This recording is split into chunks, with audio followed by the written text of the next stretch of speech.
Hi, and welcome to Sixcess Stories. We are your hosts, Christina Gent. And Eric Ozarowski. And this is where we share real conversations with the 6 Degrees community about life, leadership, and the power of meaningful connections. On today's episode, we have the compassionate, grounded, trustworthy, and purpose-driven Jen Segura, who is the founder of San Diego Family Mediation Center. Jen's the best. I love the energy she brings. In this episode, we talk about how the definition of freedom has changed from generation to generation. We talk about how anthropology was the door for her that opened up her career path in mediation, and how her career path was a little bit untraditional in terms of what most mediators do to get to where they are. She skipped a couple steps. And we talk about the difference between how attorneys fuel the fire of divorce and mediators are very much the opposite and focused on kind of putting the fires out. And we end with a conversation around both mine and Christina's, our experience of being products of divorce and how that was completely different for both of us. Yeah, it was really kind of fun, honestly, to get her perspective on what we shared about our experiences with our parents' divorces. And so, yeah, it wasn't really, I guess I probably could have expected that the conversation would go there. Sure. Being that it was Jen, it was just a different way to talk through something personal on this episode. Most of the time we're really focused on the guests, so this one got a little bit more of Eric and Christina. So I hope you all enjoy this episode of Sixcess Stories.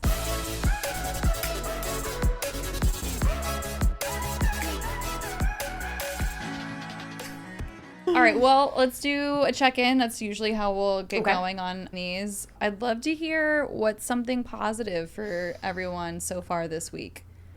This week? Yes, I'm going to be a little specific to this That's week. That's a big one, right? And like I know only it's Wednesday. I know. It feels it feels like Friday. It feels like it should be Friday. Right? Actually, it's been a long week like, already. Yeah. I just went and saw a friend of mine that does all my, like, if I get big tattoos, and just to get a new tattoo. Ooh. So that was fun, and I got to catch up with him. He just opened a new shop.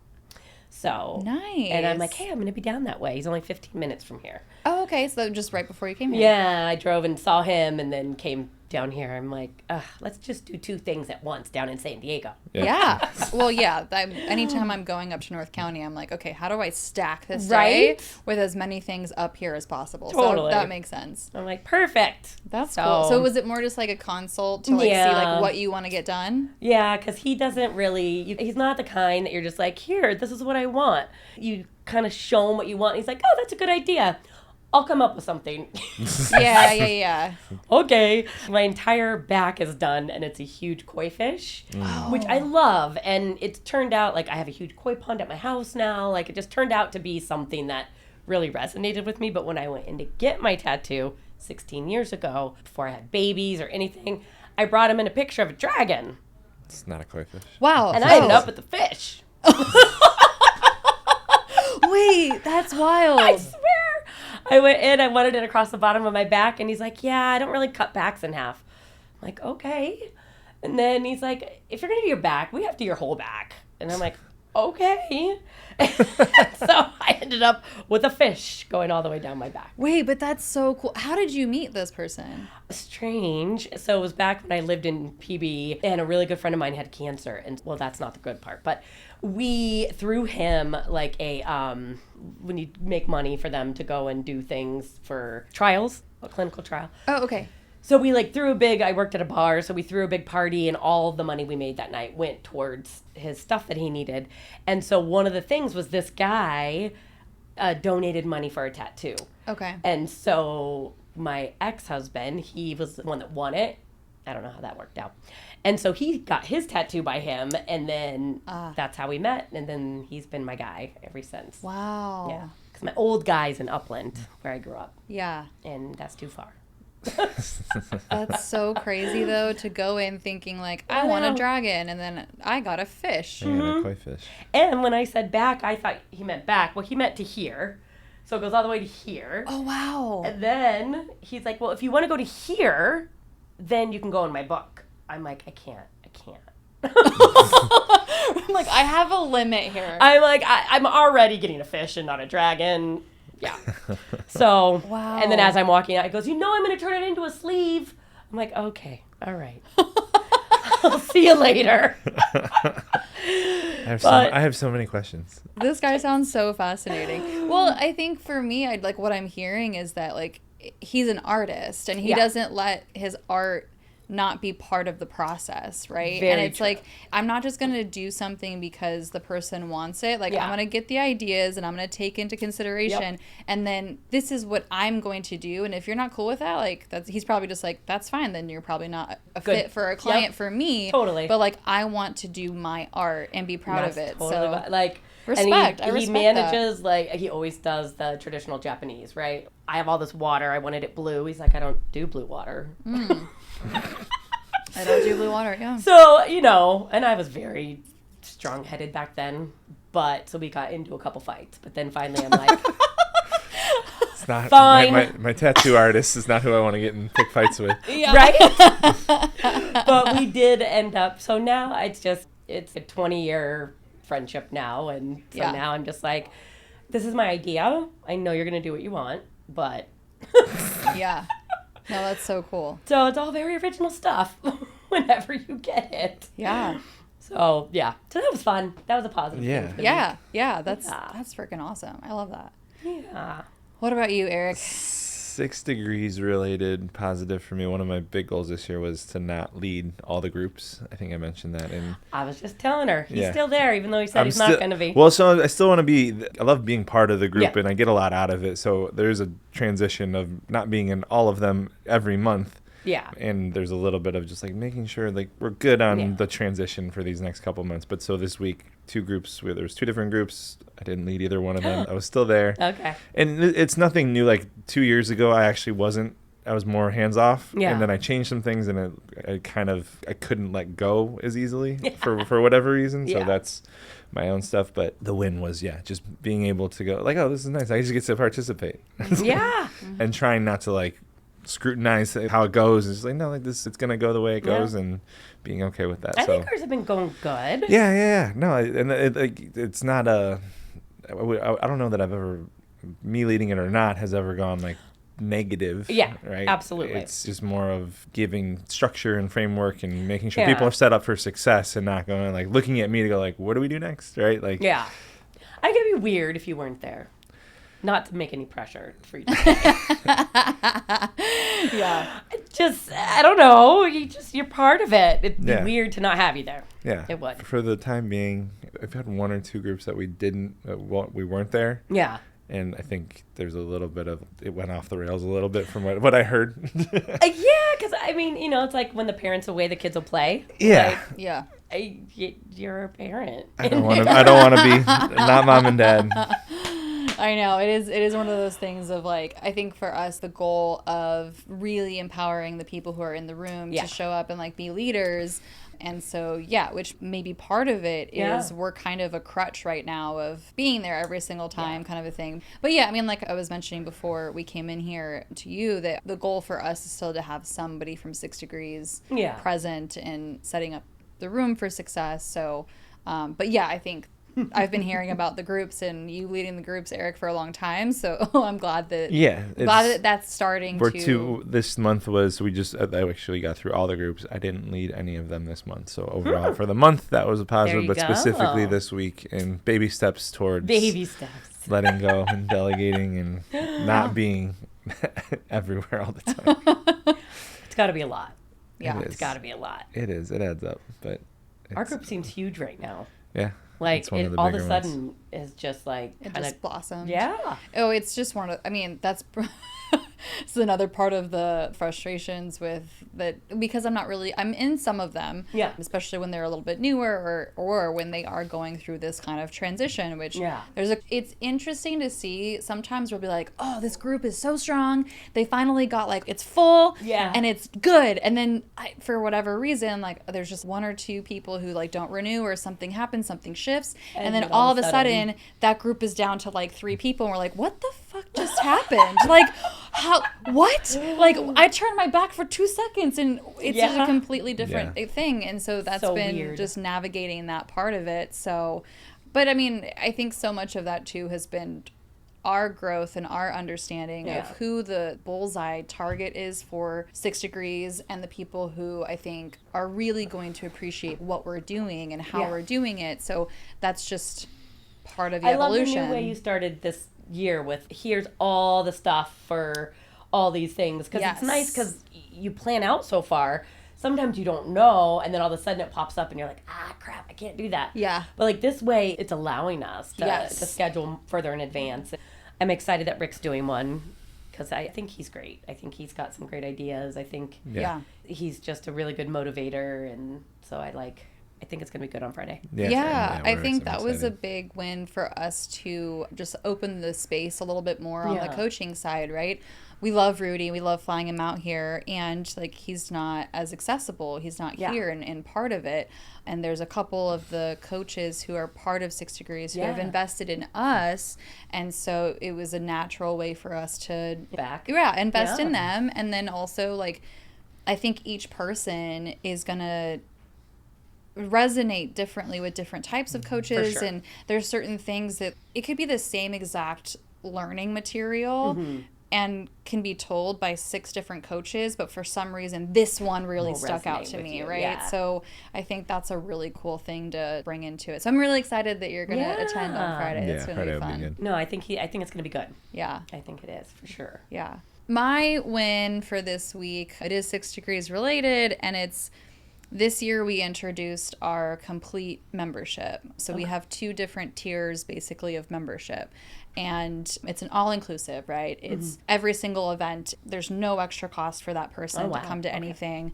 And we've rolled it out a little bit, and it's come out in kind of some of our emails and stuff. And I know that not all members are probably aware of it quite yet. But someone signed up for it this week. Wow. And so that just really, it just confirmed that we're on the right track and that we're making the right moves and we're introducing the right types of just memberships or programs or, like you said, even the events being planned out so far in advance. So it just feels really good that the slow down to speed up is being felt very strongly this year. Yeah. And I'm seeing the momentum and like the way that we're actually going to be able to, the speed up part is like, I see that, right? So exactly. So, everything was slow and sludgy with the damn snake, and now snake's gone. Yep. Horse is here. Yep. And so people that are ready fast. Yep. We'll check in on you. I'm feeling it through Christina. We'll all take turns and be like, okay, whose month is it this month? To make sure that he's okay. To make sure Christina hasn't just like weekly wellness checks for Eric. Yeah, weekly wellness checks. Is he drowning yet? Has she thrown him in a closet and locked him up? So have you felt the shift with the lunar calendar, Chinese New Year? I mean, I follow all that stuff and I like to believe in it because whether it's real or not real, I think it's fun to... I think gives you a push if you're like, oh, this is the time, this is the day, the solar eclipse, it's time to go. Yeah. Hey, whatever it takes, right? Yeah. To get you motivated and going. But yeah, like you've been working on so many different things and it does just kind of feel like it's been a whole lot of like, hurry up to wait. And now all of a sudden it feels like, okay, it's time. Mm-hmm. And you're like, oh, it's time? Yes. Like, It's here. It's weird. It's here, but yeah. I think just with everything going on in the world and everything else, just put your head down, focus, and get where you want to get, right? Mm-hmm. That's my plan for the year. Like, just try and tune some of the negativity out and work on stuff that you can control and make it as positive as you can. Because I think I got too sucked into all the stuff towards the end of last year. Sure. I would go down the rabbit holes. And then finally I'm like, why am I doing it? I need some good puppy videos or something. Like, yeah. I need happiness again because the second you start going down that hole, it doesn't stop. Mm-hmm. Like that's all you get then in your feed. And all of a sudden you wake up, you're like, okay, everything's really negative right now. So I'm back to looking at happy dog videos. That's all. I mean, honestly, because as humans, we weren't created to have the capacity for all of the things that are being fed at us right now. So fast. And especially even in the department of having empathy and like really, and there are so many negative things happening in the world. And so the one thing that I think I get the most frustrated with when I see this opinion come out on social media is the people who are like, if you're not doing anything about it, then you're on the wrong side and blah, blah, blah, right? Yeah. They're really just like, they can't believe that there's people out there who aren't using their voice, their platform. They don't see like the contributions. And that's just not true. Like each of us, the work that we're all doing is creating a positive impact. And so we're doing the things that we can do in our capacity. Because we can't all do everything. Exactly. Yeah. Like, I don't have a gun to go out and, like, do what needs to be done. So I'm going to sit back and, like, make people happy. Right. And I forget where I talked about it. Maybe it was on a blog or something. But just that whole idea, and it's kind of the same thing with you guys, right? Is if you make your community healthier and happier and better, more balanced, and you're sending those people out into the world, that's how you're helping. Exactly. Right?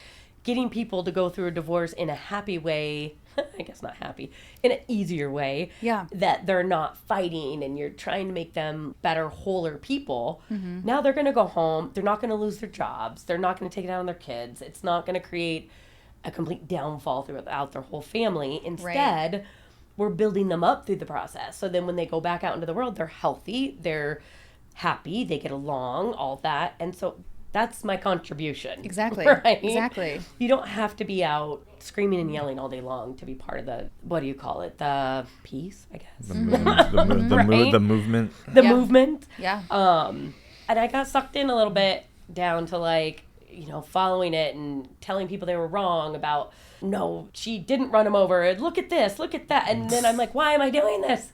These people don't care. They're not going to listen. Like, yeah. I mean, honestly, has there ever been a battle won via commenting and on the internet, right? Like, whose opinion am I possibly going to change or influence on the internet by commenting on something? Like, that's not how it's going to happen. No. So to me, and we've talked about this even from when we bought 6 Degrees originally. I mean, I remember having this conversation with Rudy, actually. We're on a call with him, and he was like, because we are wanting to develop we want to bring the purpose and values, not just for us as a company, but into the community and how we bring people in. Do we actually end up creating a space where we can have conversations when we have different viewpoints and come from understanding? Super important. Yes, it's like, can we actually be a space where we're helping people understand how to navigate these conversations? And then people are going to go out into the world and there's a ripple effect there. Exactly. Right? And it's not just like on the internet and I'm triggered by the thing and I'm like, because... For somebody who's in New York that you're never going to see. Literally. Right? Who's anonymous. Who's anonymous. I love that. I love that. Brave of you. How great. Like, not only to state your very pointed opinion. You're on a keyboard behind a computer and you're anonymous. No, literally.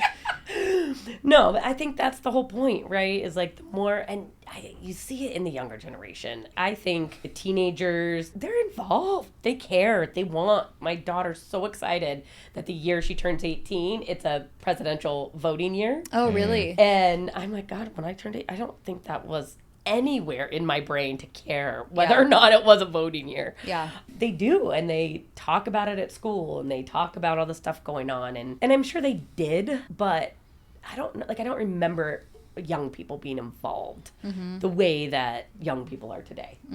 They always say it, right? They'll change the world. They might. They might. They might. They're a very empathetic generation. Yeah. I think they've just grown up with so much difference. Whether it's trans or it's this or it's that. They've just grown up in it. So they don't look at things as like, well, that's different. It's just like, we're all that way. Like, Sure. You know? That's true. I didn't really ever think about that point. I don't think any teenager I know is like, oh yeah, no, I only like boys or I only like girls. They're all like, I'm fluid. All of them across the board. Yeah. Like, well, that must be freeing. Yeah. They don't even have to choose anymore. They're like, right. Depends on the day. Depends on the day.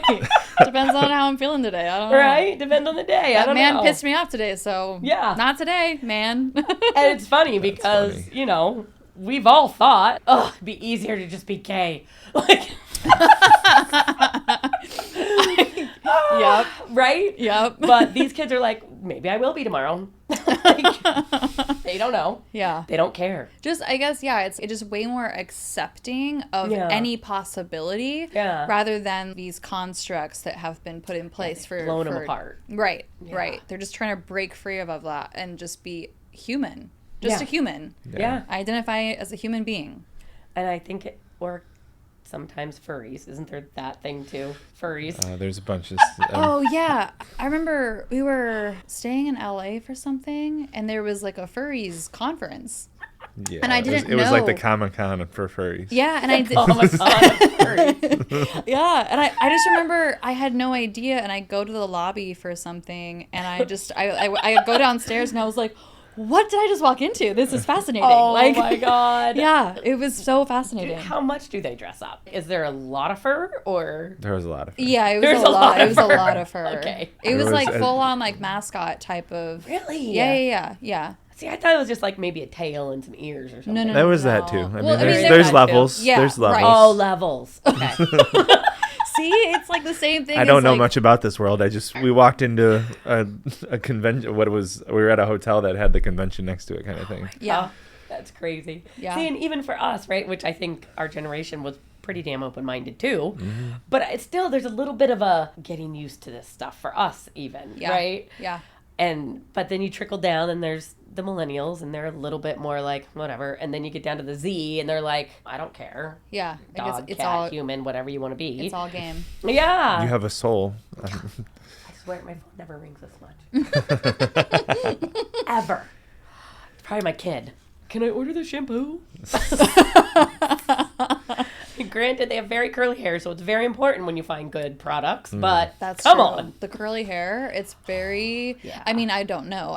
I walk out of the shower, I don't touch any And it stays heat that to my straight? hair, and this is how it dries. Yeah. That's amazing. It's impossible to hold a curl, Yeah, right? yeah. So there's a pros and cons. But I have seen a lot of videos of people with curly hair that just the maintenance on that. I'm like, my damn, God. okay, I do feel actually quite Yeah, I lucky. think it's. The amount of money I spend on their hair care is like, but they both have such ringlets. And Yeah. if you don't put the right stuff in it, it turns into dreadlocks. Yes. And it's crazy because what I've seen at least is like there's so many different levels of even the curl and how to take care of the different type of curl. And I'm just like, dude, I don't even. I Yeah. use Head and Shoulders, and I do, Yeah, I use mane and tail. So feel very lucky about that one. Yeah, that was definitely a score. To Yeah. just be like, doesn't matter what I use. Did the ringlets come from Dad then? I had curly hair when I was younger, and then pregnancy pulls everything out of you. It does. Yeah. My mom was hers was the opposite. My mom had kind of my hairstyle, and then hers started to get curlier and like just Babies. completely changed. Crazy. And it was from it was pregnancy. Yep. Yeah. But no, my husband has thick, curly hair. Okay. If he has it long. And so, yeah, they got it from there. My littlest one her hair is like past her butt now. Really? All curls. Wow. I'm like, I'm done. If it turns into dreadlocks, it's being cut off. You fix it. I can't do it anymore. So you mentioned the 18-year-old. Well, 16, right? 16. Yeah. She's 16 turning going- 16 16 during going the on election. 18. Yeah, 16 going on 18. Yes.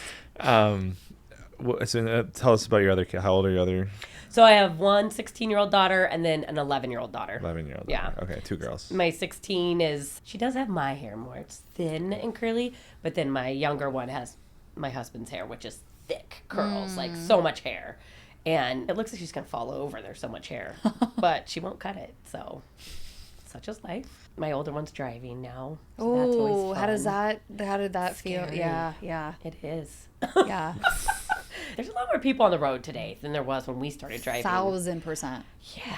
I didn't think about it until I was in the passenger seat teaching her how to drive. Then it becomes a little more real. Yeah. I'm like, oh my God. I remember that there's a very specific memory I have with my mom when I was learning how to drive, and I thought the green light. I didn't know the difference between a green light and a green arrow, and I turned with traffic coming at us because I thought the green light meant Green Arrow. Go! And my mom like clenched the seat and was like, "What the fuck are you doing?" So it was green. She goes, "That there's a difference." You're like, well, no one's told me that I yet. did not know that. Yep. Oh, it is a whole different ball game. Yeah. It was so funny. The first day she took my little one and they like, I don't know, went to Ulta or something. All I could picture were them when they were little in those little play Jeeps, you know, that have like the batteries. Yeah. And I have like pictures of them in there together and they just thought they were the coolest things in their little pink Jeep running around the yard in it. And then all of a sudden they're in a real car. You're like, wait. Come back, please. Please come back. So, yeah, that was a surreal moment. I'm like, oh my God, my children are driving away without me. Yeah. It's scary. Do you feel like, I feel like one parent is usually better at the teaching in the car situation because there's a level of calm that needs to be in place, or because my mom, I literally could not. Her and I in the car, absolutely not. There was no way that she's teaching me how to drive. Yeah. And I think it's just like I was so close to her growing up that I think I can feel so much of what she feels. Yeah. Versus my dad, who I didn't grow up with, and so I think for him it was just like, I don't know, and he doesn't really show a whole lot of like expression. He's very cool, calm, collected. His barriers just don't kill us. Yeah. Yeah. So do you feel like it's you, or do you feel like your husband's the person that He's doing more, like he's going to do the freeway and stuff. She's not super great on the freeway yet. Okay. And I did some, but I just did our neighborhood. We would just drive around the neighborhood. Yeah. Well, now she'll drive it. Like, if we're all at a friend's house, and now we can have cocktails, and I'm like, you're driving home. Yeah. You're my DD. That's the perk. It is the perk. That's the perk. Like once you're good enough with her driving, it's like, hey, can you pick me up? Yeah. Remember for the last 5 to 7 years of all the practices, like I'm getting my payback for them until That's the other good part, until you right? go away to school. Friday nights, 10 o'clock, having to pick her up from theater. We don't have to do that anymore. Yeah. Yeah. So great. But she was someone that at 16 right away she got her license. I feel like that's not the norm necessarily. It really isn't. That's changed a lot. Like for she kids. has. Is she the rare breed within her friend group, or is it most of her friends? So out of her friend group, she has some that have already graduated from high school that don't have their license. Yeah. Really? And then she has one girlfriend that does, and then one guy that does. And I think both of them got it pretty early on, but everybody else doesn't have them. Yeah, that's so interesting. I mean, in 5 more years, it won't even matter, right? No, like, the Waymos are taking over. We don't have them here. Do we have them downtown? We just saw one the other day. I saw 3 the other day. I mean, they're working. They're trying to yeah. figure it out. There was we saw one the other day that had someone driving the car, like he was in the driver's seat, and in my mind I was like, oh, is that how they like map out the city? Is like they have someone who drives with it all over town to map out and figure it out. But I just saw somebody who I follow closely because they're on a podcast that I listen to, and they just did a partnership type of an ad or whatever with Waymo, and like I just watched them get in it and drive in it and like whatever, and she was promoting it, and I'm just like, yeah, no, this is literally going to be the future. Have you been in one? No, we haven't either. But like I hear like Arizona, they're pretty. Yeah, Arizona's huge for like it. San Francisco, I think. Part of it is the city a grid? If the city's a grid, it's a lot easier. So downtown San Diego, it's a little wonky outside of, there's parts of it that are a grid, but that like lots of one ways. Just the one way and all this. But like when it's a one way and it's grids, it's a lot easier. Yeah. From what I've heard. So like when it's a grid city, it makes it a little bit simpler. But the on and off ramps and all the different freeways? Freeways. Do Waymos go on freeways? I don't think they do. I don't think they do. I don't think they do. I don't know. I don't know if I don't like that. I don't. We'll see, but that's another example of the generations, right? And us being like, ooh, that's a big change. I don't know about that, right? Yeah. And maybe younger generation. Well, these younger generations don't want to drive. They're not getting their license. They're not doing the thing, and they're probably it's been a while. Like I feel like they do it because they're scared. Yeah. Like they're scared to. I don't know. Like. It was freedom, right? Yeah, like, I know. Turned 16. Yes. So liberating. Just like, I can go anywhere I want to go. Oh, I was so excited. Absolutely. I drove everywhere. Why don't they want that freedom? Yeah, that's it. Because they have everything at home, right? All they have to do is go on their phone. Exactly. Yeah. They have Amazon it all on brings their phone. It to them. Yeah. Whereas, like, if we wanted a freaking icy, we had to go to 7-Eleven. Exactly. I had to go get it. Yeah. Now I just can have it delivered. Right? Isn't that crazy? It you is. can have It is. anything delivered to your house. Anything. It's wild. Literally. We won't go down the rabbit hole of what all those anythings are, but anything. Wait, now I'm like, why do you say that? I mean, anything, right? Cocktails. Yeah. Anything. Yeah. Yeah. Like, it's just crazy. Whatever you want. You never have to leave your house if you don't want to. Yeah. It just reminds me of Wall-E. We're going to be Wall-E. I feel like we're going to be Wall-E. At some point. Yeah. Yeah.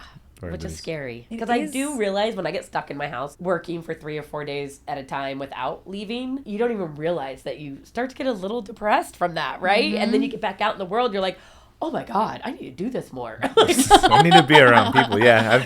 like I need to get the hell out. Yeah. Yeah. Wait, It's hard. so is that where that's where you do the majority of your work is from home? Yeah, I still have my office and I go, and actually recently a lot of people want to be in person, but for the most part, I work from home. I'll go sometimes 2 or 3 weeks without having to go into the office. Okay. This week, I've been out almost every day, which is odd, but I feel better. Better than being stuck in the house screaming at my dogs all the time. Yeah. It's probably correlated. Yeah. I think so. Honestly, I have the same thing. If I'm not around people for Yeah. an extended period of time, like I feel it. And Yeah. It's being bad. in one of the groups or being out with people and just like I need some juice. Yeah. Even just sunshine and like seeing that there's other people out there. Other people exist. Other people exist. It starts to get very COVID-ish if you just stay home. Yeah. Right? Yeah. It's like, okay, need to get back out there. Which luckily my neighbor, she works with me, so she just pops on over and then we work together in the office. So that's nice. But yeah, if I didn't have her, I'd really be isolated. Where would you be? Yeah. I know. Sometimes I'm like, all I've done this week is take the kids to school. That's it. That's the only time I've left. Yeah. But- I honestly, I wouldn't. I've told him like I need to be, and even so, we have this partnership with Downtown Works, and there's Yeah. even times where that's not enough for me as far as like being in like more of like a stimulating environment. That Yeah. I don't know. It's weird. There's certain tasks that I can get really good at in certain places, Yeah. and then other times I need quiet, and it just is a Yeah. mix. But it's certainly like at home, I almost completely shut off work. There's very seldom That's nice. times that I can even think about stuff related to work and getting something done. Yeah. Like I don't know what it is about being at home, but It's your just- safe place. yeah, it's like this is where I sleep. This is It's very healthy. yeah. Yeah, Well, it's I not try. it's not a bad thing. Yeah, no, not a bad thing. It's a good I'm thing. not. Yeah, I'm not mad about it at all. It's just more of noticing it more. Yeah. And understanding like I'm not going to be productive at home. I just can't. Yeah. I mean, I literally have an office at home, so Well, if I'm working, I'm yeah. in That's- that office. Yeah, and that's I think the Like, difference. That's different. I mean, like Yeah. I would love that. I would love Yeah. to have a separate space where I can close the door and Yeah. this is my I work on my kitchen table when I'm at home working. See, and if I go downstairs and I'm like, oh, it's a nice day, maybe I'll sit at the table and have the doors open, and then I'm like, oh, what a pretty day. Like, work goes out the window. Yeah. I have to be locked in the office, and then my brain goes, oh, this is work time. Yeah. And so then I work. But the second, or if I try and sit in bed and like do emails, I'm like, what's on TV? It's got to be a very specific spot, right? Yeah. Otherwise, I'm like, I can't do this. yeah, it's been a learning curve for me, but yeah, like I would love what I need is like no windows, Yeah. closed door. I'm gonna go somewhere, whether it's in the same building or not is kind of irrelevant, but like I need Like a little shed out back or something. yeah, just separate space to Separate space to lock close the door and be lock like- me in and just I'll be done when I'm done. Absolutely. I and need turn that. email off. Yeah. Do you guys have offices anywhere? No. No, we do the co-working through Downtown Works. So Okay. that's it. But and it's then, an open desk type of yeah, situation. so like, and then okay. coffee shops for Christina, sometimes at bars, just posting about a bar. So much of it, I Yeah. realize, it depends on what I'm working on. Yeah. Yeah. There's certain admin stuff and certain like, oh, I'm just doing emails. Cool, like I can do that anywhere. But like Yeah. for like deep focus work, the bigger things, Hard to do. It's hard. outside of It's the world. almost impossible Yeah. for me to do if there's any just like Yeah. movement. Because yeah, I get sidetracked. It's like, ball, Yeah. Squirrel. squirrel. Yeah, I could definitely get pulled into something easily. If someone's like, "Hey, do you want to go have a drink?" I'm like, "Okay." like, yeah, Sure. definitely. Yeah. Yeah. Definitely. Nope. Need to be locked down. Door closed, dog here and there, and then then I get my work done. Yeah. So I want to talk a little bit about, so you touched on going through a divorce personally. Yeah. And obviously you've alluded to this mediation, working with people, but Yeah. how did you get into that space? Was that part of going through a divorce? And I'd love to hear the journey and the why behind, like, how you got to doing what you're doing and the impact you're having on people's lives. Yeah, like I always really like psychology, therapy, that kind of thing. Yeah. And so when I came down to San Diego, so I grew up in Upland. It's like Inland Empire. So I was there, came down to San Diego State, started as a psych major, thought I'd be a psychologist, therapist, something like that. But then, I don't know, it just wasn't doing, like, there's just huge classes, right? There's so many people in the psychology classes, and I'm like, I don't know if I really want this. And so I just kind of looked around, like, what are some other things that still involve families, still involve talking to people, helping people, but isn't therapy? And then I had this anthropology class, totally random anthropology class, talked about the Cheyenne Indians and how they would mediate all their stuff. And they'd sit around a table and they'd break bread, and that's how it was, like, their court system. And it was the only way. Totally random class, anthropology. I didn't even need it for anything. I'm just like, oh, I think I couldn't find another class or something. Ended up in this random class. And once we got to the end of that class, it was so interesting. This is how these tribes would survive, right? Because if they just killed everybody off that did something wrong, then they didn't have that person to do the work that they do in the tribe or whatever. Sure. Like, it was a matter of them survival, right? They had to survive. They had to get along. So they started doing this. And then, so this teacher took that and was like comparing that throughout the whole semester to our legal system and what that does. And I'm like, huh. And so then once I got into that, I'm like, maybe I'll do law school. And so then I switched my major, went into English, did an English major, became an English major, which was dumb because the second you get into law school, they're like, that's not how you write here. I'm like, so glad I did that. That's what they tell you to do. It's the stupidest major to have if you're going to go into law school, but fine. Did that, and then just went into law school knowing I wanted to mediate, and that's how I wanted to use my education that I got from there. So I took mediation classes there and ADR, dispute resolution, all of that.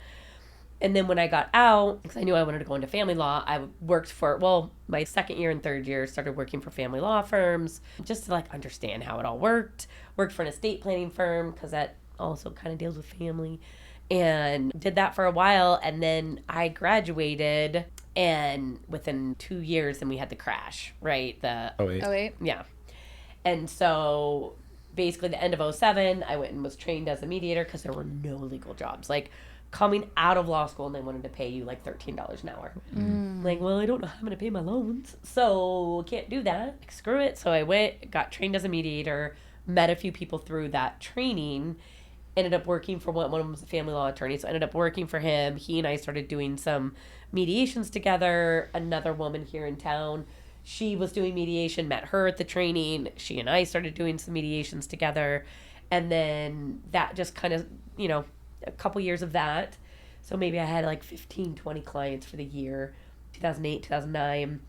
And then 2010, I think it was, a woman came into town who was a therapist and randomly found an ad on Craigslist. She's like, I'm looking for a head mediator. And I had been doing it. I had all the training. I had all the practice. I had opened my San Diego family mediation, but I was still working to, like, support myself as I grew it. Yeah. She's like, come work for me. And so she basically did all the marketing for me. I didn't have to do anything. All I had to do was show up and mediate. It was fantastic. And so I worked with her for about 5 years, got tons of experience. That's where my ex-partner, that's where we kind of met around that time. She started working for her too. And then that lady went a little crazy. And I was going to ask what happened with that. Yeah, kind of. I still to this day don't know exactly what happened. She was amazing for so long. And she wanted to get out. I think they were moving or something. I don't know what was happening. She kind of wanted to get out. And so my ex-partner and I were going to take over her business. Yeah. And then she started getting other people and sending clients to these other people, like all this weird stuff. So we were like, okay, we're out of here. I don't know what you're doing. We don't want any part of it. We're going to go. Huh. And so while she was gone, because we were all 1099s back then, but back when you still could be. And so we all had our own clients, our own everything, right? Like she didn't manage anything of ours. We had it all. So we just were like, look, I don't know what's happening, but we don't want anything to do with this. So we're leaving. And we hired an attorney to help us make sure that we didn't do anything wrong. Mm-hmm. And so she threatens to like shut off our emails and everything. And here we both have 60, 70 couples we're working with. You can't do that. You can't just make us not be able to contact our clients. Yeah. So we tell her, hey, if you shut us down, then we're going to have to send out this email to our clients letting them know what's going on. You can't do that. We'll finish our clients with you, but if you try and shut us away from them, we're going to have to let them know. So she shut us down. So we had, of course, already taken all the stuff with us. Yeah, all the info. info. Yeah, because we weren't going to let our clients suffer. So sent out an email to them and was just like, hey, this is what's happening. It's like 2015. They all came with us, of course. And so we just jumped over to San Diego Family Mediation and grew that together. And so 2015, that's when she and I connected, became partners. And she had a similar story. She went to law school, wanting to be a mediator also. And so the both of us kind of came into this field with a lot of the attorneys in town being like, you can't mediate right out of law school. Sorry, you can't do it. You have to litigate first. And Why? Wait, why? because they think we don't know anything, right? Okay. But, so you don't know anything as a litigator. You learn on the way. Right. That's what we all do. That's literally how everyone is operating life. Right? So for a long time, a couple of the very older generation of attorneys didn't like it. But eventually they came around. They're like, oh, you can do it. I think we can. See, we did. And We did it. so they changed their tune and they're like, all right. And now we're all friends and everything's fine. But it was just funny that they just were so conditioned that you didn't get to just be a mediator. You had to go Sure. through 20 years of hell and have this horrible, toxic career Yeah. as a litigator where you hated your life, you hated your clients, their clients hated you before you could ever be a mediator. Right? And we just kind of, both of us were like, no. Good for you. I mean, that's so much of the legal world that I've heard is the culture around like, no, you have to, as an associate or a paralegal or someone coming out, like you have to, I expect you and you are required to work 100 hours a week because that's what I had to do. Yep. Right. So that's what you're going to do. Go Yep. earn your, You go have earn to, your stripes. yeah, you have to earn it. Yeah. And it's the younger generation is just like, why? Like what? No. Like I said no. For what? Yeah, it was just it was wild that they thought it had to be that way. And then it's funny, the crazy lady. I won't say any names. No, don't. Yeah. But she put together what do you call it when you do your first show, the first show of a series? Pilot. So we did a pilot about divorce, right? And so she had this whole thing. They came out, like it was for Bravo, did the taping of us for like 2 days. But through all that, she had brought an attorney in. He ended up being a really good friend and a mentor for me. And he helped me so much. And he was always, I wish I could be a mediator. I'm like, you can. But, they get to this level, right? I mean, by all means, family law attorneys make a lot more than family law mediators, right? Yeah. He's driving around his McLaren and, but they get themselves to such a status that it's not worth it. It would be a back. To go back. It would be back, it would right? be a back step. Yeah. Like, yeah, you can have a better life, like mentally, but you're going to give up a couple $100,000, right? Right. Yeah. Whereas coming into it as a mediator, you're like, you don't know. Yeah. But we also don't work 50 hours a week and we're not burned out and we're not, But some of that, I would imagine that wasn't top of mind, like early years of learning and kind of going down this path. So what was it about family law versus mediation that you were like, mediation sounds like the better path for me? Mediation in general, just like, I'm a hippie at heart, right? Like, it's just, I've always been the one, right, that the friends would go to and be like, my boyfriend. Like, I just was that person that people would always come to. Yeah. So it was a natural thing for me. I love doing it, and just being part of it doesn't affect me in the same way. Like, all my clients all the time will say, I don't know how you do this, right? How do you do this all day long? Like, how do you talk to people? Like, this is so hard. Yeah. And it doesn't affect me the same way. And I think Brene Brown, one of her books, right, she talks about, like, empathy is something that you feel you can understand that person's emotion, whereas sympathy is something that you take on as a feeling. And so I think that's a big differentiator. Yeah, I can't say the word. Differentiator. Yeah. Right? It's like, I'm empathetic to them, but Yeah. not sympathetic. I'm not taking on their emotions. I'm not feeling it, but I understand it, and I'm there to support them through it, right? Yeah. I know what the alternative is for them. Like, I know what the train wreck is down the road if they can't get through it this way. And whenever I start thinking that, maybe fine, go to court, then it will remind me why you don't just go to court. You know, like, I have a couple I was working with for like 2 years. We were so close. And then they just couldn't agree on this one last issue. Went to court. 2 months later, came back. They're like, okay, you were right. We should not have gone there. This is stupid. Please, God, help us. And we did it. We did it in one session. Like, you know, they were up against, they were setting trial dates. So if we didn't get through it in this session, the next week they were going with their attorneys to go set trial dates and set it all up, whatever they do. Wait, but 2 years with somebody? Well, like, and we were together, 2 years that we worked through it all. And so then they were one issue. They were trying to get divorced for 2 years? And that's not the typical. Yeah. Yeah, what's the norm? What's the average? The norm is like 6 to 12 months Yeah. to get through mediation, Okay. right? There's always stragglers. I recently went through my list and I'm like, okay, really, I've got to, like, either make these. I have one left from 2022. And I have, like, Wow. 4 left from 2023. And then 2024 and 2020. Yeah. Wait, okay, I'm just so fascinated. So are these couples, like, they're separated and they're just, the paperwork hasn't been completely finished to get through? Different reasons for different couples, right? The one that's from 2022, again, one issue. And they just kind of go on with their lives and they don't fix it. I don't know really what's wrong with this one. I don't know because, there's no reason. But then, you know, some of them, they come in, they want to get divorced, and then they're like, we might reconcile.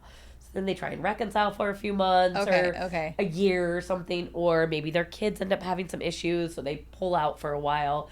But that's also the beauty of mediation, right? Is like litigation, you're on all these time frames, and it's like, you have to get this in 30 days, and you have to get this in 90 days, and then you have to do this, and you have to do that. Mediation doesn't do that to you. So you can ebb and flow in this, and that's okay, right? We're there to support them, but if they're like, hey, we need to pause, great, pause. That's fine. You don't have to be so regimented in mediation. And it leaves that door open for reconciliation. Yeah. I had a couple, usually I can tell you in the beginning, these people aren't going to make it through mediation. They're not going to make it through the whole process. They'll end up in litigation, or they'll end up back together. Like, you can tell, right? Are there specific signs that you like? Like, for the one, I'm sure it's intuitive on some level for you, but it just kind of the way they talk to each other. Yeah, it's either if they're really, really disrespectful to each other, and you can tell they really are out to hurt each other. Yeah. Like, you know, how are we going to make it through this? Right. If you're here, it's because you really want to do right by the other person. If you're just being drug in here because the other person wants you here, you're probably not going to make it. Right. Yeah. And this couple, I in a million years would never thought they would have reconciled. And we met like 3 times, and then they're like, nope. And thank God they did, because they have a bunch of kids, and it was going to be crazy with them being apart. So I am so happy they reconciled. But had they gone to attorneys the way they thought they should have in the beginning because they were fighting so bad, Yeah. they would have never been able to reconcile. Yeah. The timelines would have accelerated. They would have been divorced a lot faster. Yeah, because we probably met over a year 4 times. Right. And right? in litigation, like the attorney, they're going to show up differently, right? And they stir the pot. Exactly. That's right. how it's For a lot of them, right? Like Yeah. obviously, like we know a couple of people who are like that's not how they operate, but like Yeah, there's a handful. yeah, but that's Yeah. it is hard to find someone who's not trying to stir the pot and make more money and do And the that's whole the thing. thing, right? Is you look at family law as a profession, family court as a whole, and family law it's not built right. Right? The more that they can make 2 people that are mad at each other fight, Exactly. the more money they make. Exactly. And how easy is it to make 2 people fight? Right. Right? So Like, easy. Pretty damn easy. Yeah. So on the other flip side, as a mediator, we're stopping that fight Right. and charging them a third of the cost. Yeah. Which one's better? Right. Right? I don't understand why anybody goes to court at this point. Family court. What's the divorce rate these days? Higher for boomers, right? Sure. It's like 60% now that they are going through divorce, but a lot lower for the younger generations, and some of it's because they're not getting married as young, Sure. right? Yeah. So they're waiting a lot longer. they're waiting a lot longer to get married. So by the time they do get married, they still have to spend some years together before they don't like each other anymore, right? But also, I don't know if people will keep getting married. I don't, Sure. right? I mean, that's interesting too. Yeah. I keep seeing just successful like co-parenting relationships, Yeah. basically. What was the thing that we talked about in the group where it was like living in this, cohabitating or something? Oh, like that? cohabitating? Well, yeah. But did we talk about that? We did. I had never heard of. I forgot is that what it was? I missed one meeting. I don't know if it was that. Yeah, you were one. definitely there. I was definitely there, because okay. you were there and you brought it up, and I think it was when you did a spotlight Premarital? No. So a while ago. a while ago. Oh, I thought you meant just like last year. Oh, probably the cohabitation agreements, getting those things in place. Because then if you buy houses together and you're not married, right? Now, what do you do with this house that you just bought together? Yeah. Okay. Yeah. So that's what it was. It was Yeah. basically, so if there's a divorce or there's separation, it was the parents exchanging time in the house. Oh, nesting. Nesting. Yes. So a lot of people do that. That blew my mind. That's like a more Yeah. common thing than I had ever heard of and thought of. So it's just they take turns in the house Yeah. with the kids. So instead of when my parents got divorced, Yeah. I would go with my dad every Tuesday, every other Wednesday, and every other weekend. Okay. So Yeah. instead of I would the go with kid- him. instead of the kid moving back and The forth. parents, Parents it would be move like back my and dad, forth. my Yeah, mom yeah, leaving yeah. on Yep. every Tuesday, and my mom leaving every other Wednesday, You and know my mom what? leaving every week. Sounds Like, wild, right? Like, that's crazy. I saw that on the reality show. What's it? Mormon Wives. Whatever. Oh. See, whatever. There was a couple that they didn't get divorced, but they were in a separation, Yeah. and that's what they did for their kids. Is they were exchanging time in the house, and then the other person was staying at a hotel, basically. I think it's great. It's not a long-term fix, right? Yeah. And so that couple that ended up staying together, they were doing that. They were nesting. Okay. And they had to, because they had 4 kids, and one of them was severely autistic and would escape the house and get hurt, right? And they'd been in their neighborhood for a really long time, and so the neighbors knew the kid. Yeah. Everybody around knew the kid. So if like their whole community looked out for this kid. Yeah.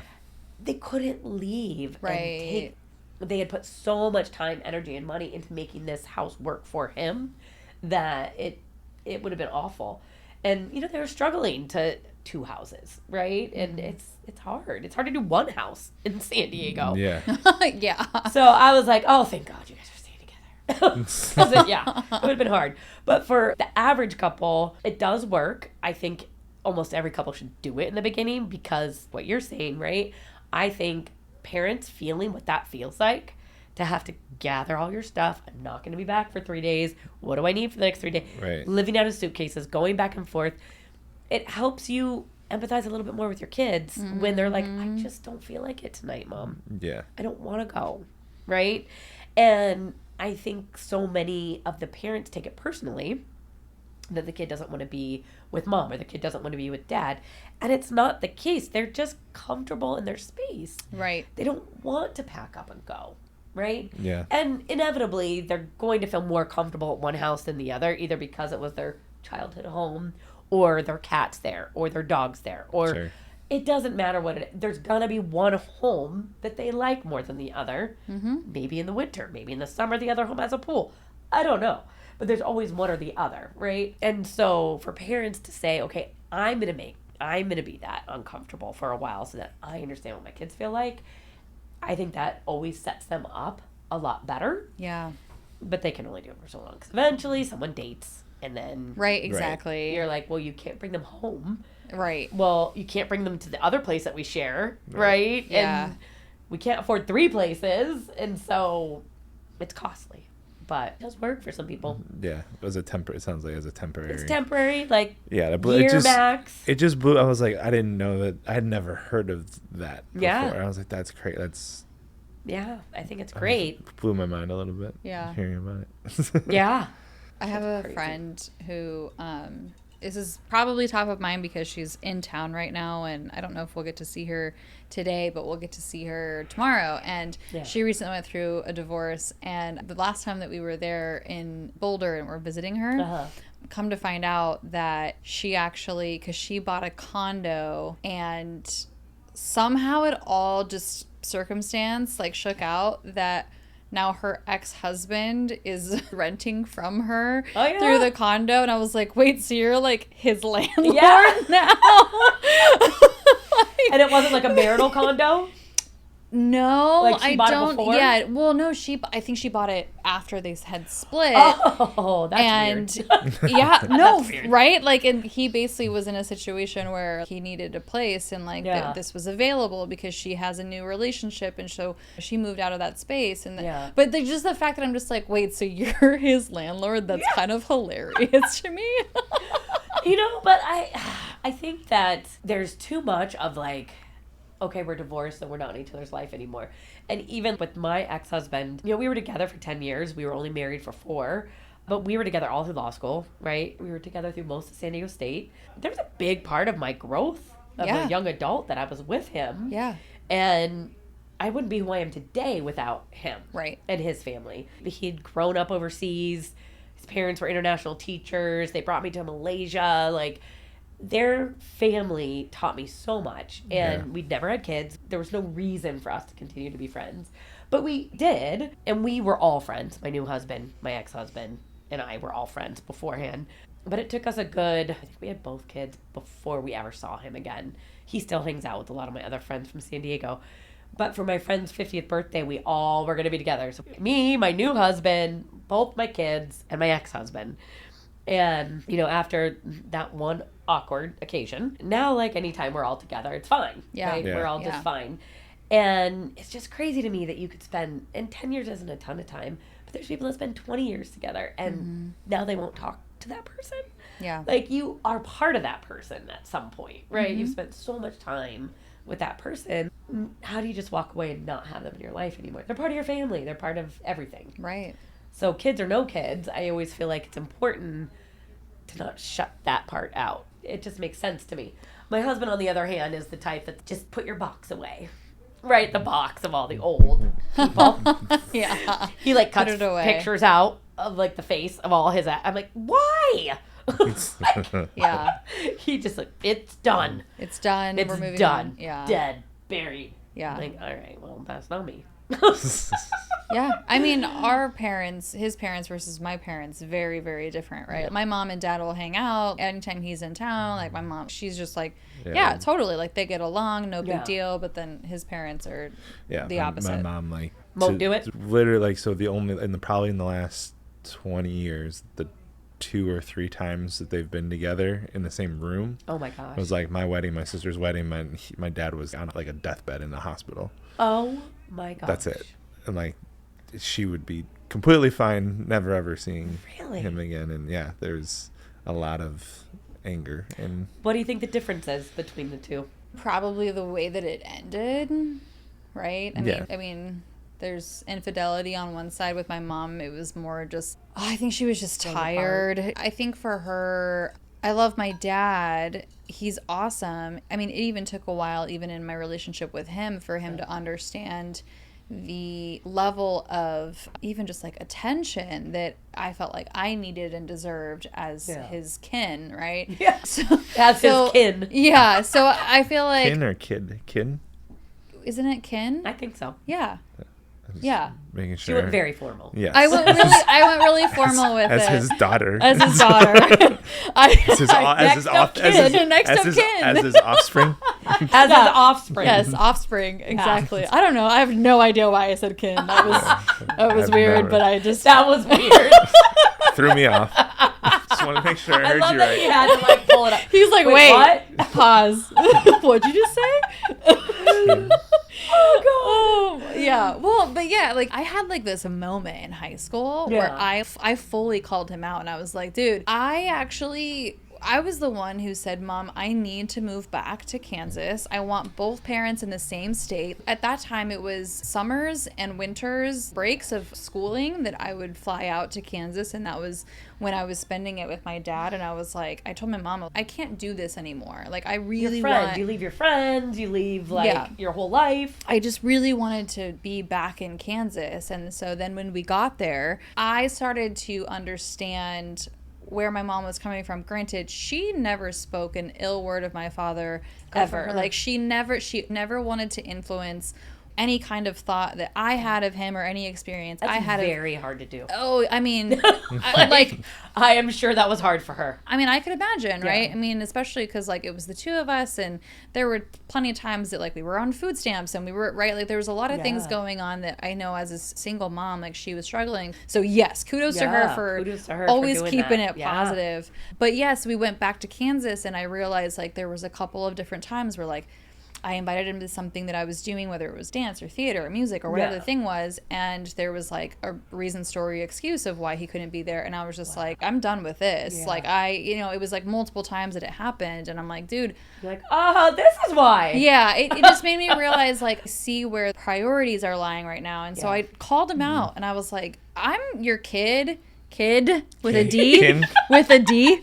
I'm your next to kid.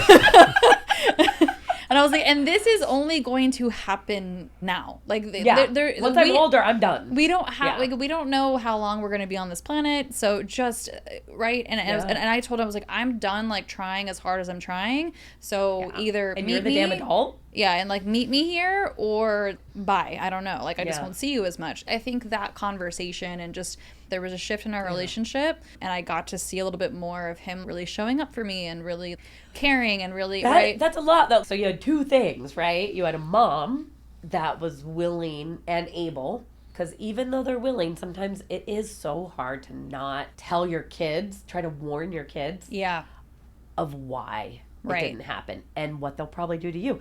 And for her to sit back and watch you get hurt by him promising something and not showing up and giving you lame excuses and everything. So all of that for a mom to be like, just gonna shut up.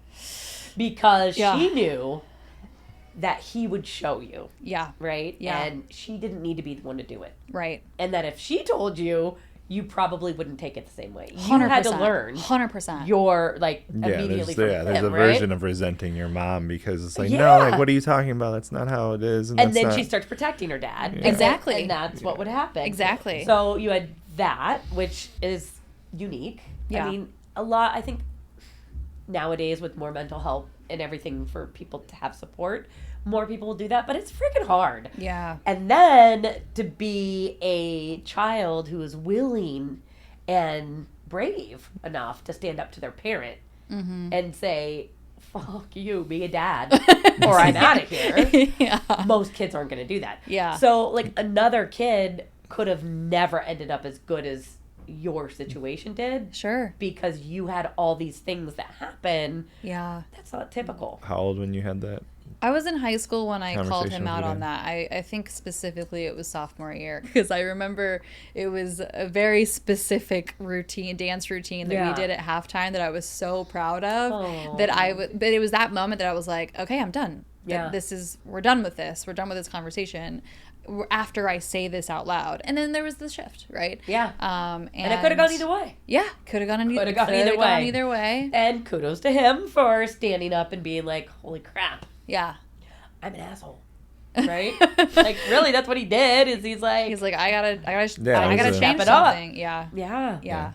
And you're a girl, and little girls need their dads so much. Yeah. And that's like something that I think a lot of couples don't realize, right? It's one of my like huge things is when people come in, we live in this very expensive area, right? Mm-hmm. So we'll have dad, let's say, just because it's the norm, that works at Qualcomm or wherever he works, and he makes $1 million a year, right? Tons of money, ridiculous money. Yeah. He also works 60, 70, 80 hours a week. Mm-hmm. Mom's at home, stay-at-home mom, so of course she's the primary parent, right? But then we come into the situation where they're separating, and that gets held against him that he wasn't home with the kids. But how could he be home with the kids? Because he had to be out making that money because their level of living, their standard of living had become so high that without him doing that, they couldn't. So he's trying to work as hard as he can. And not all men. Some men are just jerks. But for the vast majority of them, they want to be dads. They want to be involved. They love their kids. They are sad they're at work and they miss it. Or they're doing it for their. They're doing it for their They think kids. of it gets reframed as I'm working this hard and I'm not available because them what I the didn't life. have, Exactly. right? Yeah. And we live in this keeping up with the Joneses, and they need to have the best clothes, and they need to go to the best schools, and they need to. It's such a screwed up dynamic, and then that gets exploited in court. Right? Sure. And so part of my job, I always feel, is to educate on that and be like, yeah, he wasn't there all the time, but you know what the silver lining of divorce is? He's going to be there now because he has no choice. Yeah. Once all that happens and each of them have these kids 50% of the time all by themselves, wife is like, holy crap, I have to go out and work. Like, wow, he actually did a lot for us. Mm-hmm. And then when he's home with those kids, having to cook and clean and take care of them and do homework, he's like, wow, she really did a lot for us. Yeah, there's a different level of appreciation. They don't realize how hard each other's jobs are until it's too late. Yeah. And it's like, if you guys only could have both realized this before now, would you have changed your lives? Maybe not. Maybe he would have kept working like that and she would have kept being the stay-at-home mom.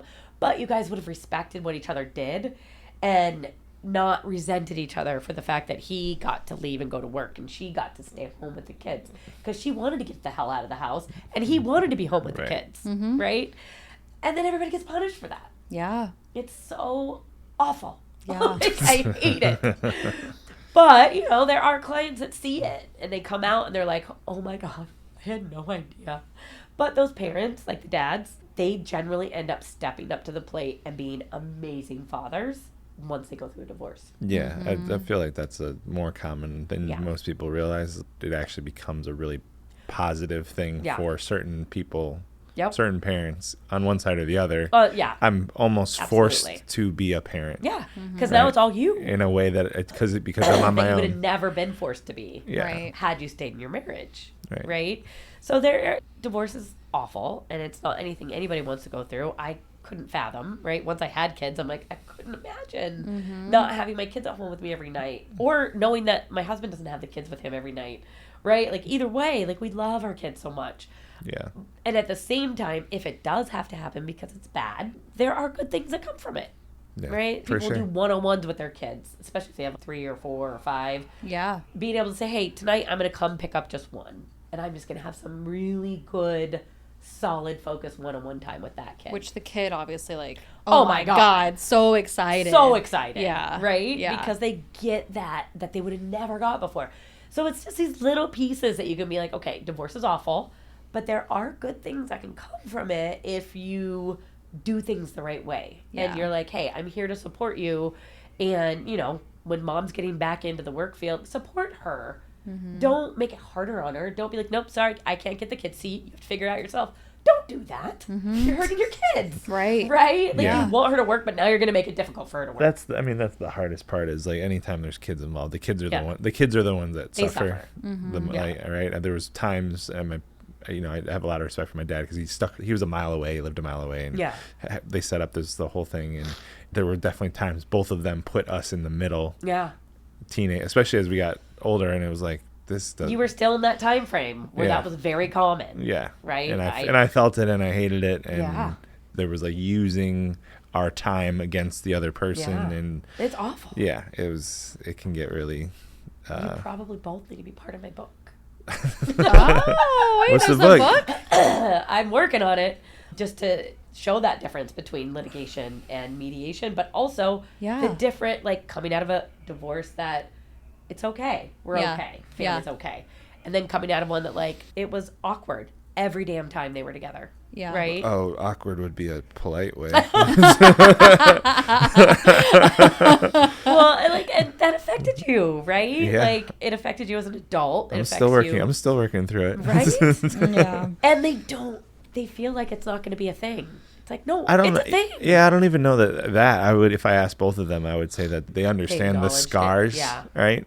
And they did the best they could with what they had at the time, right? Like, that's all anyone does, right? And that's the hard part, is some people just can't.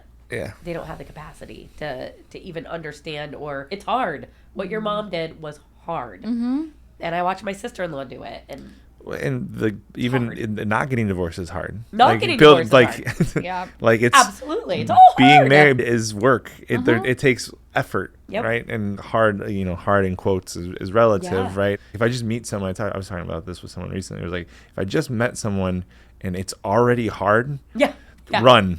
Yeah, that's right. It's not gonna work out. It's not supposed to be like impossible in the beginning, but it should feel pretty easy in the beginning. For, I would say, a good solid year, you should be in a little bit of that honeymoon, like, oh, he's wonderful. Yeah. Right? But if it's like pulling teeth from out the jump, like, don't go have a kid with him. No, don't. Take a long, hard look at what's happening and why this is why like it's common not sense, right? Yeah. I don't know, but people get blinded by love, they get blinded by lust, and it's so interesting. But relationships it takes effort. Well, and that's exactly it too, right? Is I think this whole idea now is like, oh, I've had my phone for 2 years, there's a new one now, I need to get a new one. But your phone's fine, but there's a new one. Yeah. It's okay that you don't have the young 20-year-old on your arm anymore, right? People forget that you're gonna have problems everywhere. The problems that I have in the relationship are my problems. They're gonna come with everywhere me. You go, you'll exactly. be right. It's like, no, it's I can't swap it out. Are no, me. And it's just crazy. Like, especially when I have people come in with young kids.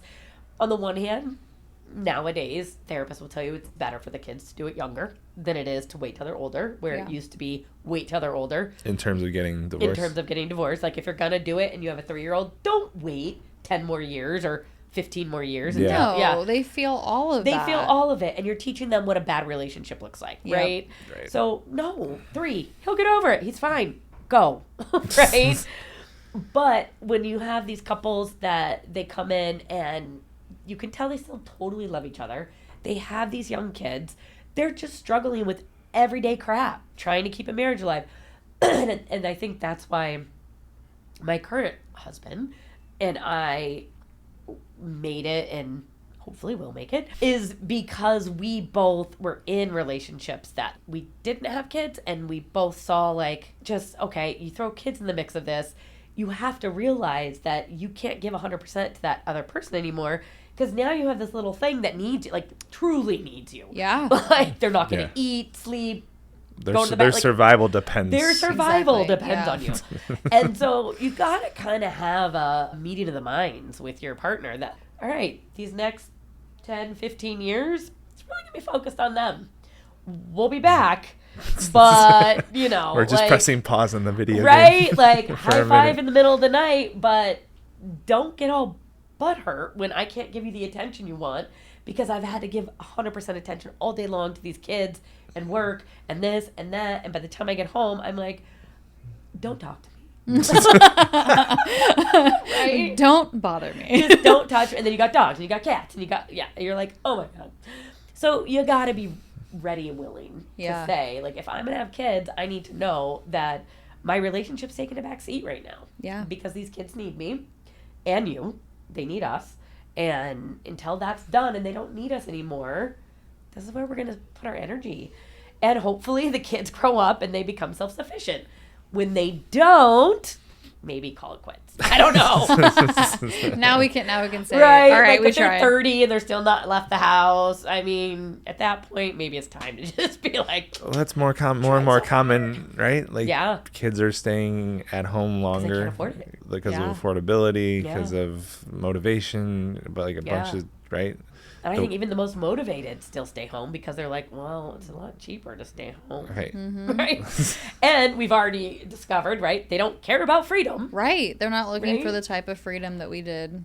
Like, I literally moved out of my house on my 18th birthday. Wow. I was still in high school. I turned 18 February of my senior year of high school.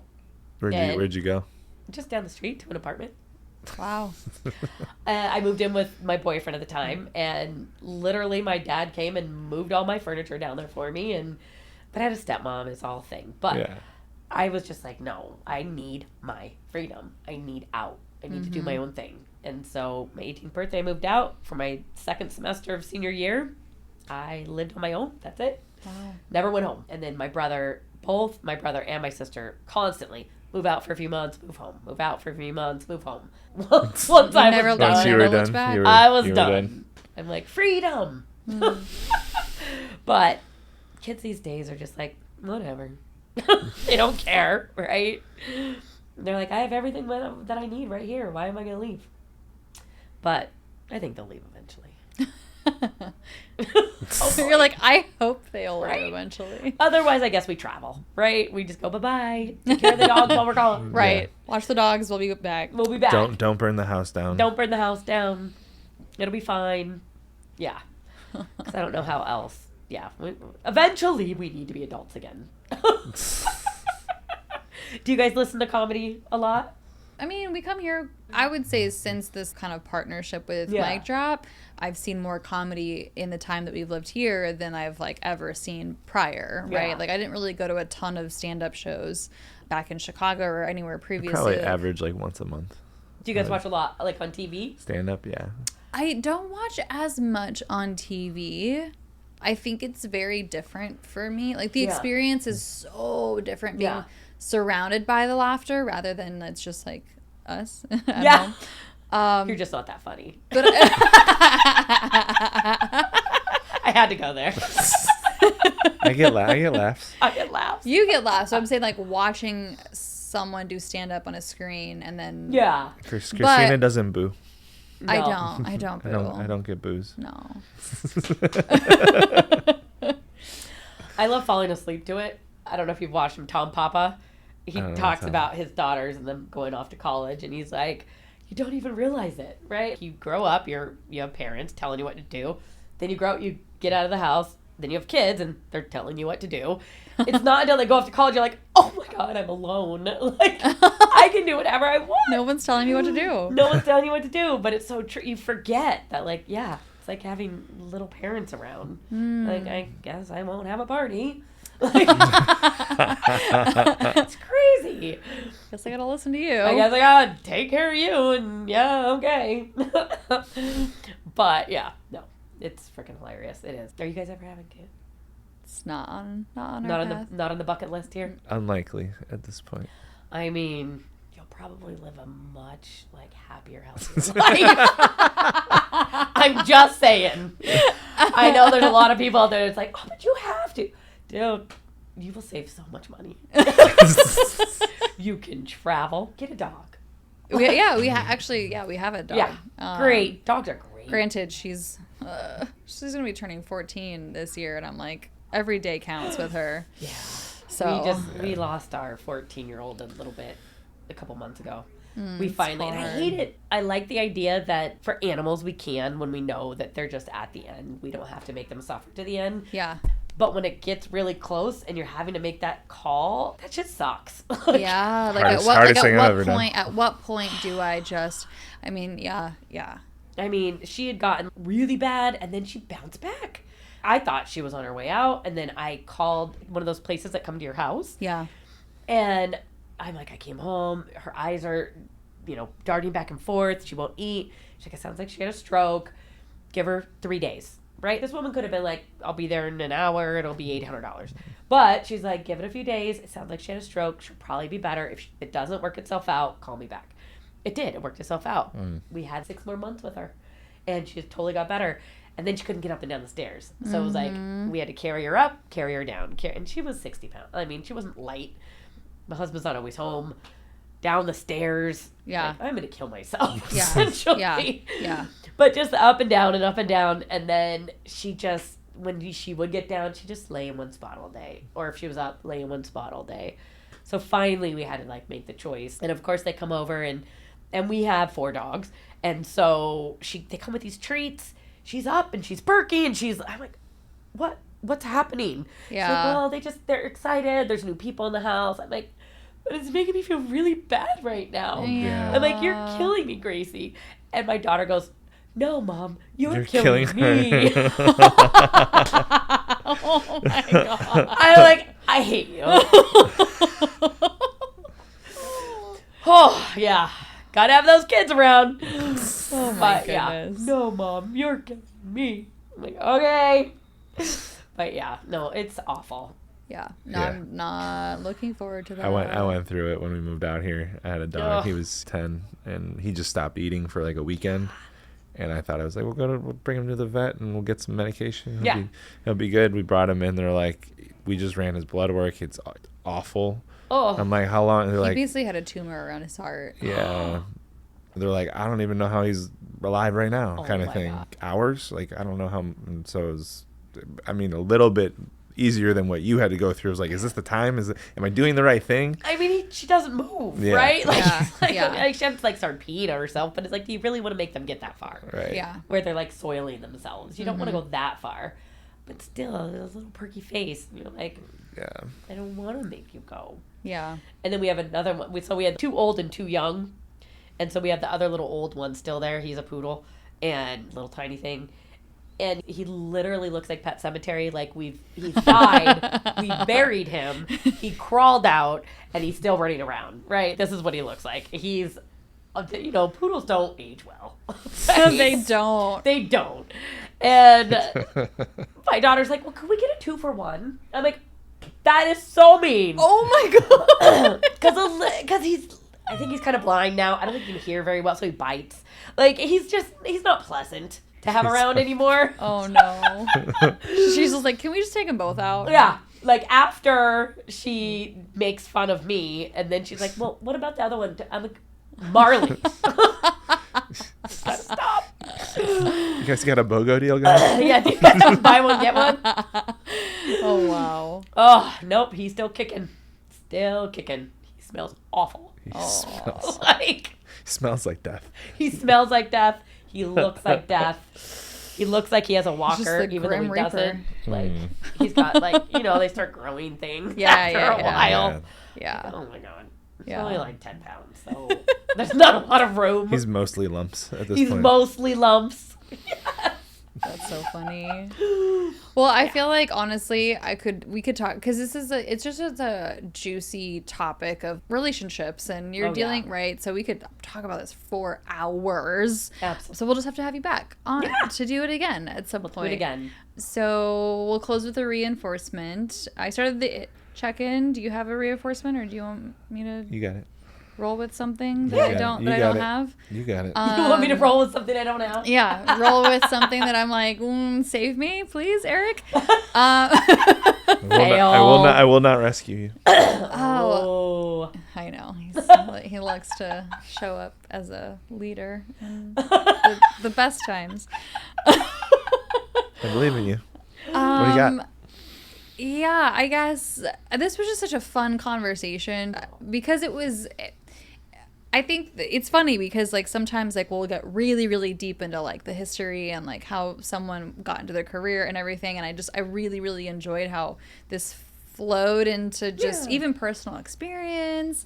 So for each of us, what's something new that we learned in this room today about the other person? It could be, be something you learned about me. It doesn't matter, but what's a new learning? I learned that both of you guys are children of divorce. And that both of you went through a very different experience with that, which fascinates me because I walk these people through it, and I try to tell them, like, there's good ways and there's bad ways. Yeah. Which one do you want to do, right? Mm-hmm. You have kids that are like, I barely knew my parents were divorced. And then you have kids that are like, I'm still dealing with my parents' divorce, right? Yeah. And so I think that's huge, and society should pay attention to that. Mm-hmm. Like, bad things can happen, but it's how you deal with those bad things that makes people healthy through it, Mm-hmm. right?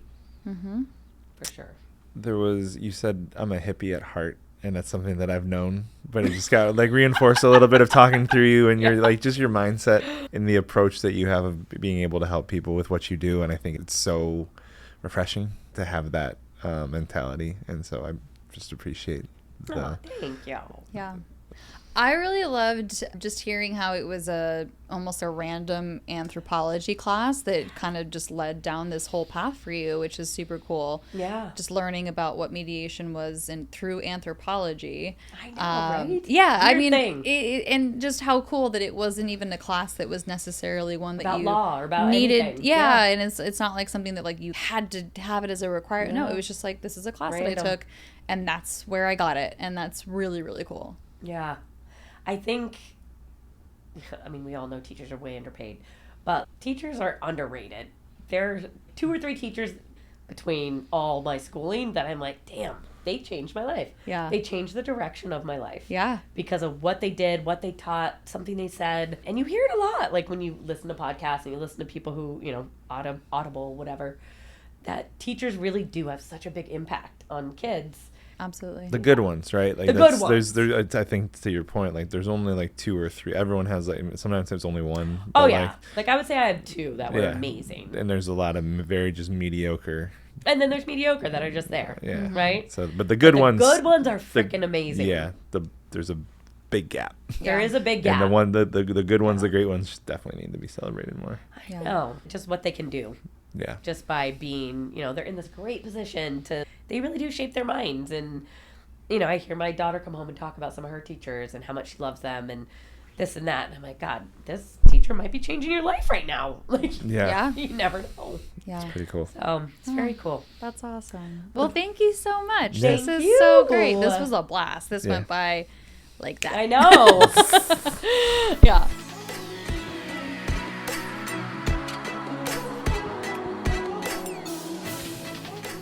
All right, so let's deep dive for Jen. You've said this before, and it was towards the end of the episode, so I didn't really want to go down this path, and that's what this is for, I guess. That is You what this is for. You said if it's hard, quote, in quotation marks, quote, hard, because whatever people's definition of hard is, but if it's hard from the beginning of a relationship, run. That's what you said. Is that what I said? Yeah. If it's hard from the beginning, run. Run away. Yeah. Tell me more about that. Do you disagree with it? Yeah. Yeah.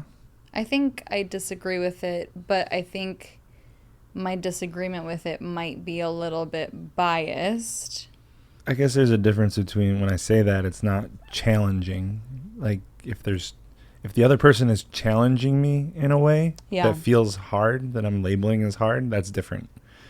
But if there's things that I like with the other person that I need to change, or if the schedules, are kind of off, and if it's not fluid, right? It should be pretty simple. Like make hard and easy might not be the right thing, but it shouldn't be complicated. Okay, so now I'm hearing a little bit more logistics than like.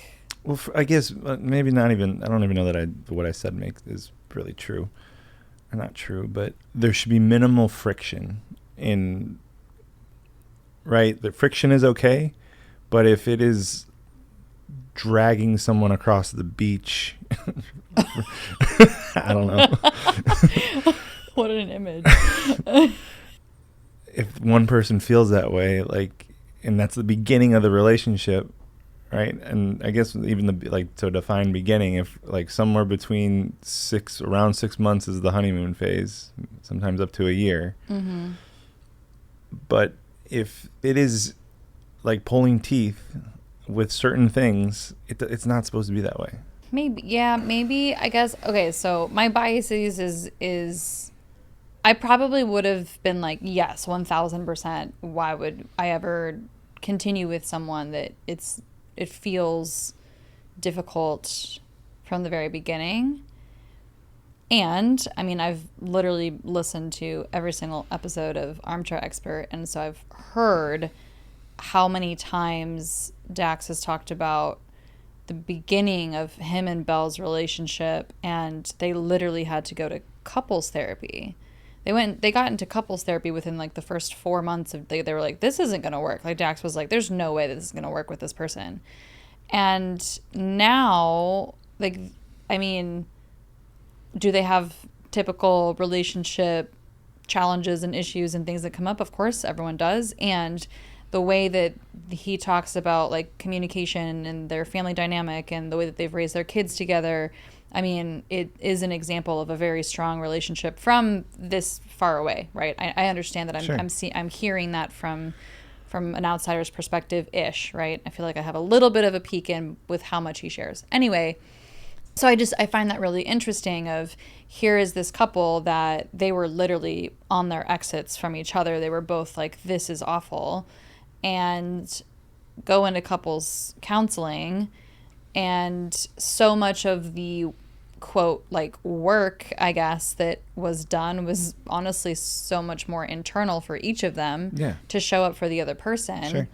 So yeah, I guess like I think it just maybe depends more on myself and like, am I willing to do more internal work on myself to understand what's frustrating me about the other person, right? If each person's a mirror, and that's not to say that I need to make it work with any person that I come across, because that's not true. There's obviously people who are going to get along and mesh and bond, and I mean, there's a reason why we're friends with certain people and not others, and right, there's all different types of dynamics of relationships. But yeah, when you said it most recently, I had a pause mentally, and then I heard it again on the episode, and I was like, yeah, I don't know that that's necessarily true, and it might just be defining it more. Yeah, I guess I would say for most people, what I said is true. If it feels like work, if it is hard, if there is friction, most people aren't meeting each other at a place where they're comfortable and open enough to go, oh, like I need to work on like this is actually my role in this thing. And like this couples counseling thing would help me. Right, most people, I think, and this would have been a good question for Jen, would have been like, I think I do couples counseling to fix the other person. Mm-hmm. Right. They think that they're starting couples counseling because the other person needs work. Is the problem, and it's like, no.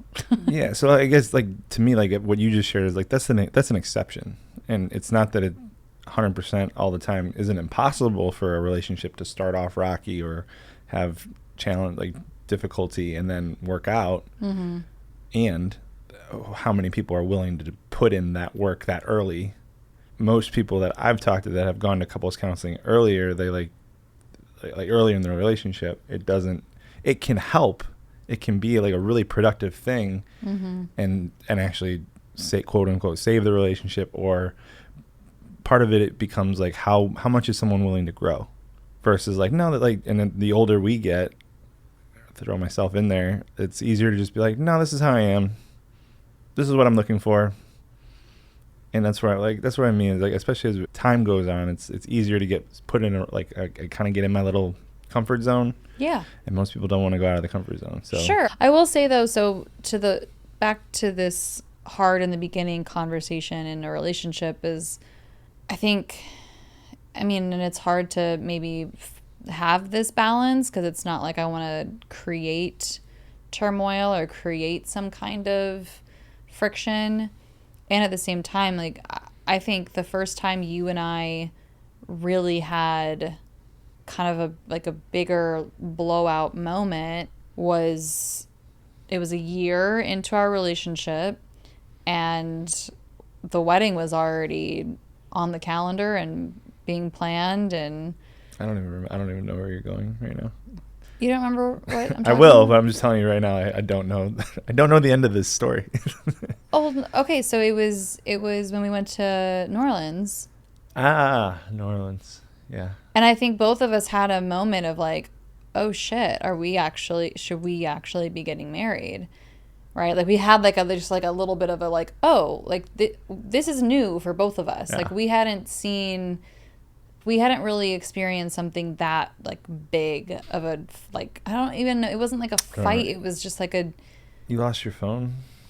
well, yeah, I lost my, we don't have to get into the details of the actual fight.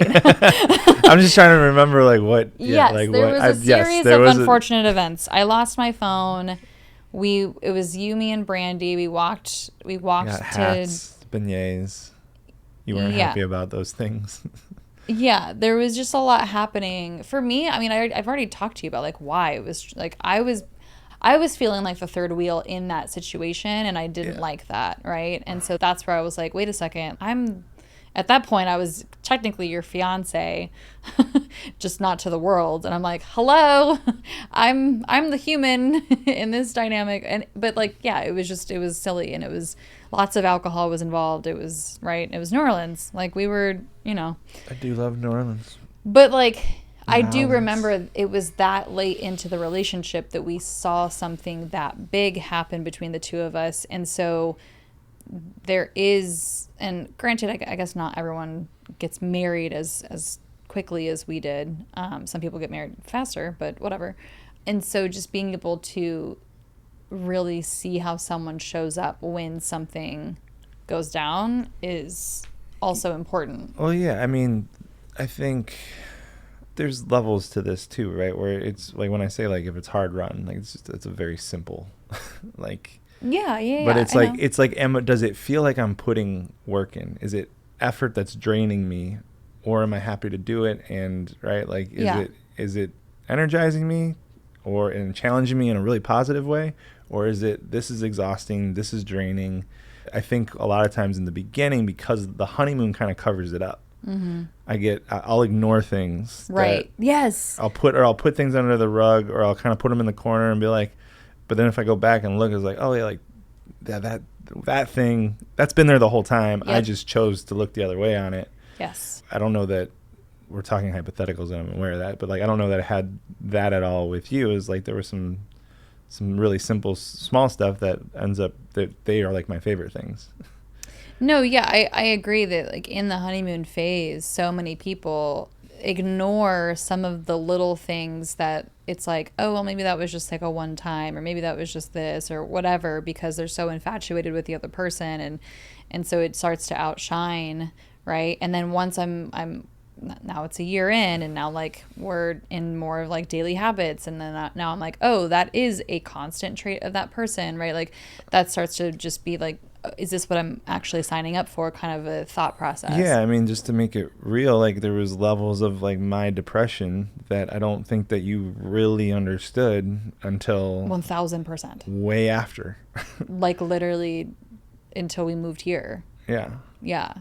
And And so there was I'm sure if we went back and like rewatched the tape, like there were signs of it just not showing up.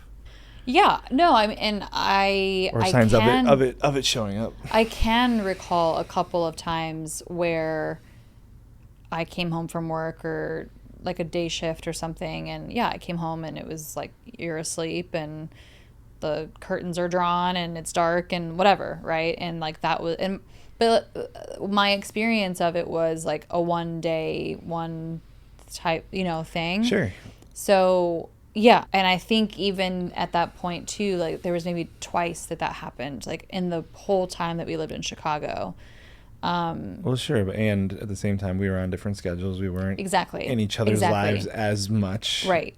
We had different friend groups. We had different things going on, right? And I think also I would mix in time, and like there was probably like I don't consciously or unconsciously, like I probably hid a little more of it, and now like there's a comfort level of, Sure. Or maybe I had people or like outlets that I could kind of use to not go as deep into the pit that I can fall into. Yeah. And here I don't. And so it's like there's a comfort level because we've been together longer. I don't have the same scaffolding to kind of support Sure. that I had. And so it's, there's an element of just like seeing it. So I'm like, I don't know that I did that intentionally. No, Right. I don't think anyone would. I mean, especially in a new relationship, we're still trying to show up as our best selves for like as long as we can. Everyone's right? on the best behavior. Yeah, until it's like, well, yeah, but this is who I, and then I start to just trickle in like little parts of like, this is really, Well, or kids get into the mix, and then all of a sudden, right? It's harder for me to. It's the like my frustration will come out, or it's like there's this other human, this other responsibility. We didn't have that, but like I think those are the kind of the two things that happen. Is like yeah, there's a comfort level that kind of slowly evolves, and then there's growth and there's things that happen, or like the environment changes, or someone gets added to the environment, or the dynamic, right? mm-hmm. But yeah, I mean, I'm just trying to think back of it was so long ago. Yeah, I guess in my example, and I know it's the exception, not the rule, I just see it as more of like a, wow, what an opportunity to start a relationship with somebody, start pretty early on in counseling, in couples therapy, whatever, and basically be given more of the tools up front. And then when things start to change, when the environments change, when the kids come, there's like, oh, I know these things about my partner on such a level of depth that I might understand things a little faster, or we can work through I mean, just I'm thinking about the way that you and I's communication and how we are with each other has evolved so much. And it hasn't been from a couples counseling way, but I mean, surely like all of the communication tools and working with Rudy and all of that, like over the years have evolved us as people. And there's been just owning a business. I think I've seen it more and more and more on like kind of a daily basis at this point when I'm scrolling and I'm seeing all these business owners talk about how this is really just a really deep look at ourselves when we start a business or own a business. It's like, yep, you just got to do all the inward work. That's all a business is at this point, is like, how am I showing up and what am I working through and what are all the demons that are going to come out? They're going to be right in front of your face. Yeah, I mean, just what you said is, I don't know that I've heard this, but just the way you said that is basically starting a business is I'm unintentionally putting myself in the way of everything that I want to get and go through and achieve, and then I have to unlearn how to get myself out of the way. Or I have to learn how to get myself, and most of it's unlearning all the habits and the things that made me who I am. Yep. To get me to the place where I felt good enough to launch a business. Yeah. Honestly, like I have done more work on myself these last 4 years than I could ever imagine if I was not a business owner. Like I just don't think I would be pushed in these ways. Mm-hmm. And so, yeah, it's 1,000. I'm like, this is my therapy. And yeah, I mean, the business is a mirror, so it's experiential therapy if you want to look at it that way. Yeah, experiential therapy. Best way to learn something is go do it and fail a bunch of times. Yeah, and keep trying and keep doing it. And that's, yeah. I mean, that's all a really great therapist is going to do, is just kind of throw guide rails up and just be like, where do you want to go? Okay, what do you think you need to do to get there? Mm-hmm. It's a coach, it's a therapist. It's the same thing. Yeah. Have we talked about the mirror, the firecracker, and the candle? It would have been something I shared with you a while ago. I don't think so. It's not ringing a bell in this moment. So it's a Jay Shetty thing, which is, I think, his like purpose podcast, On Purpose, One Purpose, something like that. Basically, he has this clip where he talks about there's 3 different types of relationships. There's the firecracker, the mirror, and the candle. Maybe we have talked about this. Keep going. And so the firecracker is lust. It sparks fly. It's really exciting, right? The candle is more of a slow burn, right? There's something there, and it's warm, it's comfortable. And then the mirror is basically, the mirror is the one that in that relationship I might see things that I don't want to see. And so, and it's not like I have one of each. It's like there's different versions that come and go.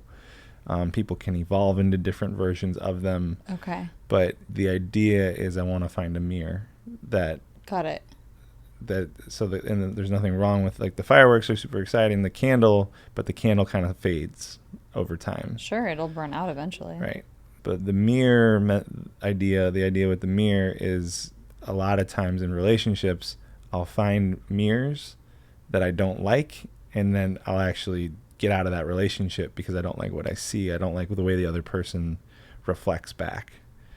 So his whole thing is like finding a mirror that shows me the ugly, not necessarily ugly, but the parts that I'm not typically willing to look at, and does that in a kind way, right? In a loving way, in a caring way, is a really that's the relationship that I want to be in. Yeah.